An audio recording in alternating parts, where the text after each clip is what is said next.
একটা ঘটনা ঘটেছিল 2012 সালে। আমি তখন এই চকরিয়াতে ছিলাম, এই ফাঁসিয়াখালী ক্যাম্প। এই চকরিয়ার সাথে আমার অনেক স্মৃতি আছে। এই ফাঁসিয়াখালী 60 এখানে যখন এই যে বিগ ক্যাম্পটা আছে, আমি এখানে প্রায় 2-2.5 বছর চাকরি করেছি। আমি যখন ক্যাপ্টেন ছিলাম তখন এখানে চাকরি করেছি। সো এই চকরিয়ার সাথে আমার অনেক স্মৃতি। তখন প্রেক্ষাপটটা ডিফারেন্ট ছিল, তখন রামু সেনানিবাস হয় নাই। সো আমি আপনাদের সাথে অনেক আগে থেকেই আমার রুট এখানে, অনেক স্মৃতি এখানে আছে। সো হয়তোবা তখন আর্মি তো এই সবার সাথে এই করার কাজ ছিল না, বাট রামুতে যে ঘটনাটা ঘটেছিল সেই ঘটনার সাথে আমি, এবং সেখানে এই ঘটনা প্রতিহত করার জন্য আমি অ্যাক্টিভলি অপারেশন করেছি। সেই যে যারা যে দুষ্কৃতিকারীরা আছে, যারা মন্দিরে হামলা করেছিল, তাদেরকে প্রতিহত করার জন্য রাত 2:30 বা 3টার দিকে আমার মনে পড়ে যে আমরা এখান থেকে নিয়ে আমরা গিয়েছিলাম। সো যেটা বললাম যে গুজবে কান দেওয়া যাবে না, এই ব্যাপারে আমাদের সকলকে সজাগ থাকতে হবে এবং গুজবকে প্রতিহত করতে হবে। কিছু কিছু স্বার্থান্বেষী মহল আছে, এই গুজবকে বেস করে অনেক ধরনের নাশকতার পরিকল্পনা করতে পারে।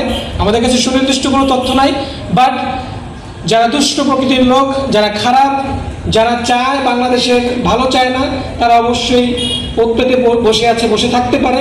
তারা এই ধরনের কার্যক্রম পরিচালনা করার জন্য সবসময় সচেষ্ট থাকবে।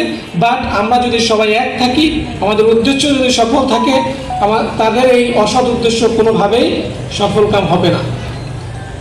আমরা আইনশৃঙ্খলা বাহিনী, এখানে বাংলাদেশ সেনাবাহিনী, আপনারা জানেন যে বাংলাদেশ সেনাবাহিনী, পুলিশ, র্যাব, আমরা আছি এখানে। বিজিবির সদস্যরা এখানে দায়িত্ব পালন করছে। দায়িত্ব পালন করার উদ্দেশ্য, সবাই আমরা মাঠে আছি একটাই উদ্দেশ্য, যেন সঠিকভাবে সুন্দরভাবে আমাদের আইন শৃঙ্খলা যেন সঠিক থাকে, কোনো অরাজক পরিস্থিতি যেন সৃষ্টি না হয়, সে লক্ষ্যে আমরা কাজ করে যাচ্ছি। তো এটার ব্যাপারে আপনাদেরও সহযোগিতা দরকার, যেটা আমি অলরেডি বললাম যে গুজব এবং কোনো প্রোপাগান্ডাকে কান দেওয়া যাবে না। সো যদি কোনো ইনফরমেশন থাকে আমাদেরকে জানান, আইনশৃঙ্খলা বাহিনীর সদস্যকে জানান। এখানে আর্মির ক্যাম্প আছে, আমাদের কন্ট্যাক্ট নাম্বার আপনাদেরকে দিয়ে যাচ্ছি। আমাদের বিভিন্ন সময় আমি টহল কার্যক্রম পরিচালনা করতে বলেছি। প্রত্যেকটা মন্দিরে আমি যেতে পেরেছি। প্রতিদিন না পারলেও আমাদের রিসোর্সের লিমিটেশন আছে। আমি বলেছি যে অ্যাটলিস্ট অল্টারনেটিভ ডেতে আজকে না পারলে কালকে যেন যায়, কারণ 47টা মন্দির, বিশাল এরিয়া, আমার সেই কক্সবাজার থেকে এসে আমার দায়িত্ব পালন করতে হয়। এবং আমি বলেছি যদি না পারে অ্যাটলিস্ট এখানে যারা মণ্ডপের যে কমিটির সদস্য আছে, সভাপতি আছে, তাদের সাথে যেন ফোনে যোগাযোগ করেও এটাই করা হয়। তো এইভাবে করে আমরা আপনাদের নিরাপত্তা নিশ্চিত করার জন্য আমরা সর্বদা কাজ করে যাচ্ছি এবং এটা কন্টিনিউ হবে। তারপরে যদি আপনারা কোনো জায়গা থেকে কোনো থ্রেট বা কোনো ধরনের আশঙ্কার সম্মুখীন হন যে আমাদের এই ধরনের প্রবলেম হতে পারে, আপনারা আমাদেরকে সাথে সাথে জানাবেন।